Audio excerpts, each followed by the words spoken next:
My grandma, Judy Dole Kingston, was born November 16, 1939 in La Mesa, Texas. She's the middle child with one older brother and one younger brother. When she was 3 years old, they moved to Borden County and lived on the family farm. Being raised on a farm, she knew how to gather hen eggs, pick garden vegetables, help in the house, chop weeds, and even learned how to drive a tractor with a stalk cutter. She grew up going to Borden County ISD, where she met her husband, Glenn T. Upon her graduation, they were married on September 6, 1958.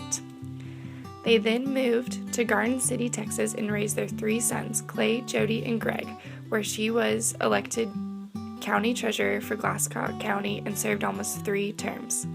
On March 4, 1994, her, Glenn T., and her oldest son, Clay, moved back to Borden County to live on the family farm, where she still lives today. Glenn T. Kingston retired from the USDA ASCS on September 3, 1994. The biggest event that impacted my grandma's life was the death of her oldest son.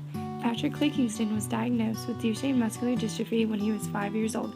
They took him to a MD specialist, Edward Cruson, in Dallas, who told them that he might live to be 15 years old. But contrary to the diagnosis, he graduated from high school in 1979 and then went to Midland College for a year and a half and studied computers. Since my grandma was taking him to college, she thought she might as well take the course with him. It only took 1 semester for her to realize she did not want to study anything about computers ever. Clay then had a bad spell in 1981 in January and went on a respirator and was never able to go back to college. Clay required lots of care, but his dad and mom were lovingly able to give it to him. He was able to be in both his brother's weddings and saw the oldest grandchild, Patricia, my sister, who was named after him. On September 3, 1994, he died, and his funeral was the same day as the Jerry Lewis MDA telethon. My grandma, I feel, is the reason why Clay lived to be so long, because she so selflessly and compassionately loved him in the most she could. My nanny, Susie Hilger, was born in Pecos, Texas, September 13, 1945. She's the second oldest, with 1 older sister and 2 younger brothers. She got married January 4th, 1986 to Dwayne Hilger. She met him at the Buffalo Drive-In after he had come back home from being deployed in the Army. She had 4 children and lived in Garden City, where she raised them on a ranch full of all sorts of animals. The biggest event in her life that shaped our family was when she was diagnosed with breast cancer. Each time it was found, it was a blessing that it was found in time to rid her body of it.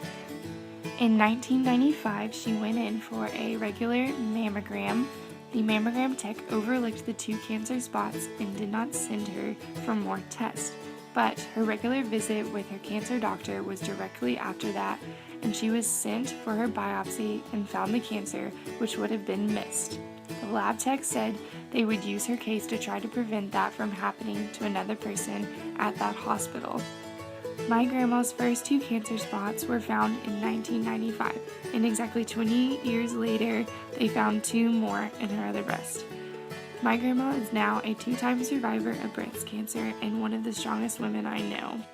I was not alive for either of these major events, but I did not have to be there to know how strong both my grandparents are. Both my grandmas have shown me what a strong, independent woman looks like, and although they may be sassy and hilarious, I would probably not be the compassionate and strong woman I am today without their amazing examples of what they've been through.